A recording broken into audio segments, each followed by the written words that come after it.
সবার কাছে হাত জোর করে ভিক্ষা চাইতেছি, এই পরিবার, আমার পরিবারকে একটু পাশে দাঁড়ান। আপনারা যারা আছেন। আরো খারাপ হচ্ছে বন্যা পরিস্থিতি, তলিয়ে গেছে দেশের 8টি জেলা। আমি গতকালকে সন্ধ্যা 7টার পরের থেকে আমার ফ্যামিলির সাথে কোনো যোগাযোগ নাই। দোতলা বিল্ডিং সবগুলো পানির তলে ডুবানো। এলাকাবাসীকে বাঁচান, মানুষগুলোকে বাঁচান, মানুষগুলোকে বাঁচান, সরকার মানুষগুলোকে বাঁচান। দর্শক, গুরুত্বপূর্ণ ভিডিও নিয়ে হাজির হয়েছি। বন্যা কবলিতে পড়ে গিয়েছে, প্লাবিত হচ্ছে একের পর এক শহর গ্রাম। কারণ ইতিমধ্যে ফেনী এবং কুমিল্লা ধ্বংসস্তূপে পরিণত হয়েছে। কোনো মানুষ বসবাস করতো সেটাও কিন্তু বোঝা যাচ্ছে না, শুধু পানি আর পানি। মানুষের ঘরবাড়ি তলিয়ে গিয়েছে পানির নিচে। অনেকে উদ্ধার করতে পেরেছে, অনেকে উদ্ধার করতে পারেনি এবং ঘরে আসবাবপত্র কিছুই তারা হাজির করতে পারেনি। সেই ভয়াবহ চিত্রগুলো আসুন দেখে আসে। আমি একজন দুবাই প্রবাসী। গত পরশুদিন থেকে আমার এলাকায় প্রচুর পানি শুধু শুধু বাড়তেছে, ফ্লু বাড়তেছে। আমাদের এলাকার মধ্যে প্রায় 600-700 মানুষ একটা স্কুলের মধ্যে অবস্থান করতেছে। আমার এখানে যারা বিল্ডিং ঘর আছে তারা দোতলায় অবস্থান করতেছে। পুরো পানি প্লাবিত। কালকে দুপুর পর্যন্ত সবার সাথে যোগাযোগ হয়েছে, সন্ধ্যাবেলা একটু যোগাযোগ হয়েছে, এখন থেকে আর কোনো খোঁজ খবর পাচ্ছি না। আপনাদের দেওয়া সেনাবাহিনী এবং বিভিন্ন বাহিনী যারা উদ্ধার কাজে সহযোগিতা করতেছেন তাদের সাথে আমি সারা বাংলাদেশে আমার যত পরিচিত বন্ধু বান্ধব আছে, আমাদের মিডিয়া কর্মী আছে, সবার মাধ্যমে আমি যোগাযোগ করতেছি ওদেরকে একটু হেল্প করার জন্য। এখনো কোনো বাহিনী যায় না। গত পরশুদিন দুপুর থেকে এখনো পর্যন্ত একটু খাবার দাবার, পানি এবং খাবার, জল এবং বাচ্চা আছে অনেক, এখানে প্রেগনেন্ট মহিলা আছে, বৃদ্ধ মানুষ আছে, কোনো ধরনের কোনো সহযোগিতা হতে, সবাই শুধু ফুলগাজী পশুরা নিয়ে আছে একটা। সবাই এখনো এটা আপনারা যারা এখানে উদ্ধার করতেছেন সবাই প্রত্যেকটা বাহিনী ফুলগাজী পশুরামের দিকেই আপনারা ফোকাস করতেছেন। আপনারা এবার ফেনীর দক্ষিণ পাশে যেটা ঢাকা সিটি হাইওয়ে, এটার দক্ষিণ পাশে যারা আছে এটা নির্মাঞ্চল, উপরের থেকে এখানে প্রায় 10-15 ফিট ডাউন। এখানের অবস্থা ভয়াবহ। গতকালকে দুপুর পর্যন্ত শুধু পানি উঠতেছে, এমন কোনো ঘর নাই যে প্লাবিত হয় নাই। আমার পরিবার বাংলাদেশে আছে, ওরাও একটা ছাদের মধ্যে অবস্থান করতেছে। কালকে সন্ধ্যা পর্যন্ত ওদের সাথে যোগাযোগ হয়েছে। আমি একদম সবার কাছে হাত জোর করে ভিক্ষা চাইতেছি, এই পরিবার, আমার পরিবারকে একটু পাশে দাঁড়ান।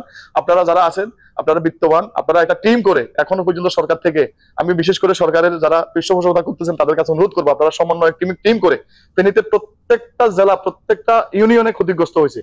কোনো একটা গ্রাম নাই, কোনো একটা এলাকা নাই যে ক্ষতিগ্রস্ত হয় নাই।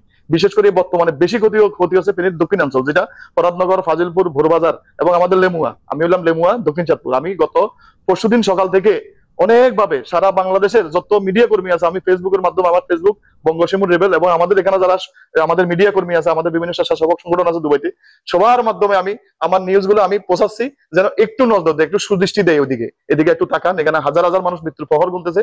আমি একজন প্রবাসী, আমার পরিবারটা পাশে দাঁড়ান। আমি অনেকভাবে যাচ্ছি, টাকা গেলে আমি দিব, কোনো হেলিকপ্টার বা কোনো স্পিড বোটের মাধ্যমে যদি গিয়ে একটু ওদেরকে উদ্ধার করে ওদের প্রাণ বাঁচবে। আমি সারা বাংলাদেশ তথা সারা বিশ্বের যত প্রবাসী আছে, যারা প্রবাসী পরিবার বাংলাদেশে আছে, তারা তো পাতে জানে সহযোগিতা করার জন্য। আপনারা একটু পাশে দাঁড়ান, সমন্বয় টিম করে প্রত্যেকটা ইউনিয়ন আপনারা খবর নেন। আমি আজকে 2 দিন বিভিন্ন ভাবে সহযোগিতা করার জন্য বৃষ্টির ভিতরে এখন বুঝে অবস্থা আছি। আর আমার এলাকাবাসী কোথায় কে কোথায় আছে কিচ্ছু জানি না। আমার 3টা বাজে আমার এক রিশতেদার কুয়েত থেকে ফোন করে আমাকে বলছে যে ওদের গত্তর সবগুলো ওখান থেকে বাগনা ঘটছে, জগৎপুর দিয়া বাগনা ঘটছে, গত্তর সব চোলার নিচে কই। এখন তাদের কোনো তারা জীবিত না, আমি তো তা কিছু জানি না। তার এখন আমার দেশবাসী, আমার কেয়ারটেকার সরকার কাছে আমার একটা অনুরোধ, আপনারা যত দ্রুত গতিতে পারেন সেনাবাহিনীকে দিয়া, যেভাবে পারেন স্ক্রুবোর্ড দিয়া আমার এলাকাবাসীকে উদ্ধার করেন। মুন্সিরহাট, ফুলগাজী, ফেনী, মুন্সিরহাট কমুয়ার থেকে আমার এলাকাতে কিচ্ছু নাই স্যার। সম্পূর্ণ মানুষগুলো এখন বোকা মরতেছে, ওখানে মরতেছে, থাকার জায়গা নাই। বৃষ্টির ভিতরে যারা 3তলা বিল্ডিং আছে তাদের ভিতরে থাকতে পারতেছে, দোতলা বিল্ডিং সবগুলো পানির তলে ডুবানো। সরকার কেয়ারটেকার সরকারের কাছে আমার হাত জোড় করে বলতেছি, আপনারা দয়া করে কিছু সেনাবাহিনী দিয়া, আরো কিছু স্পিডবোট দিয়া এলাকাবাসীকে বাঁচান, মানুষগুলাকে বাঁচান, সরকার মানুষগুলাকে বাঁচান, আপনারা আমাদেরকে বাঁচান। আমাদের রিশতেদার, আমাদের সম্পূর্ণ বিবি বাচ্চা, ছোট মোটো সব ছেলে মেলে সবগুলো কোথায় আছে কিচ্ছু জানি না স্যার, একটু দয়া করে। সম্পূর্ণ বিনা খরচে আমরা হেলিকপ্টার দিয়ে উদ্ধার করতে প্রস্তুত আছি। ইতিমধ্যেই সকল প্রস্তুতি সম্পন্ন করেছি। শুধুমাত্র আবহাওয়া পরিস্থিতি একটু উন্নতি হলেই আমরা ফেনীর উদ্দেশ্যে রওনা দিব। এক্ষেত্রে আমাদের কিছু তথ্য দিয়ে সহযোগিতা করবেন। যেই ছাদে কোনো তার অথবা গাছপালা নেই, হেলিকপ্টার অবতরণ করতে পারে এমন ভবনের গুগল লোকেশন দিন, ছাদের ছবি ও ভিডিও দিন, ওই ভবনে কতজন আটকা আছেন সেই তালিকা দিন। এর মধ্যে কতজন পুরুষ, কতজন মহিলা এবং কতজন শিশু আছেন সেটির বিস্তারিত দিতে হবে। আটকে পড়াদের মধ্যে মোবাইল বোঝেন এবং দায়িত্ববান এমন কেউ থাকলে তার নাম্বার দিন।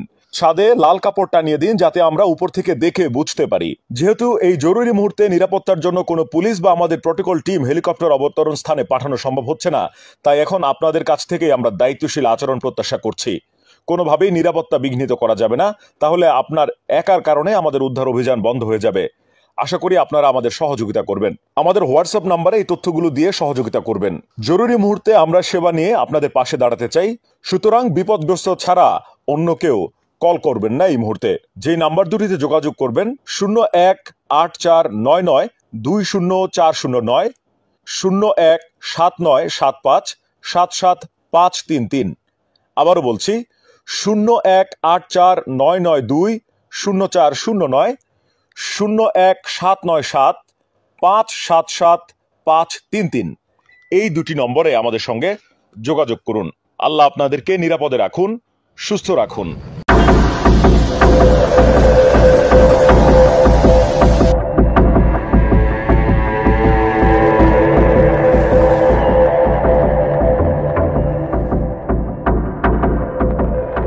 বৈশ্বিক তাপমাত্রা ও সমুদ্রপৃষ্ঠের উচ্চতা বাড়ছে। নিম্ন উপকূলীয় শহরগুলি ইতিমধ্যেই ধ্বংসাত্মক বন্যার সম্মুখীন হচ্ছে এবং ক্রমবর্ধমান জোয়ারের বিরুদ্ধে লড়াই করার জন্য সৃজনশীল সমাধানের একের পর এক বাঁধ নির্মাণ করেছে শক্তিশালী দেশগুলি, যা নিম্নাঞ্চল দেশগুলো ছাড়া পরিবেশের দিক দিয়ে দিন দিন ঝুঁকিপূর্ণভাবে এগিয়ে যাচ্ছে। এই মুহূর্তে বাংলাদেশে 11টি জেলা বন্যা কবলিত। এই জেলাগুলোয় বন্যায় ক্ষতিগ্রস্ত মানুষের সংখ্যা প্রায় 45 লাখ। প্রিয় দর্শক, ইতিমধ্যে অবগত আছেন ফেনী এবং কুমিল্লা সম্পূর্ণ শহর এবার পানির তলের মধ্যে নিমজ্জিত হয়ে গিয়েছে। পানির তলের মধ্যে পড়ে এই ফেনীবাসীরা আর্তনাদ চিৎকার করছে তাদেরকে বাঁচানোর জন্য, এবং বাঁচাও বাঁচাও বলে যে চিৎকার, এবং উদ্ধার কর্মীরা। সবার দর্শক, মূল্য সম্পূর্ণ ভিডিওটি দেখলেন, অবশ্যই ভিডিও সম্বন্ধে আপনাদের মূল্যবান মতামতটি কমেন্টস করে জানাবেন।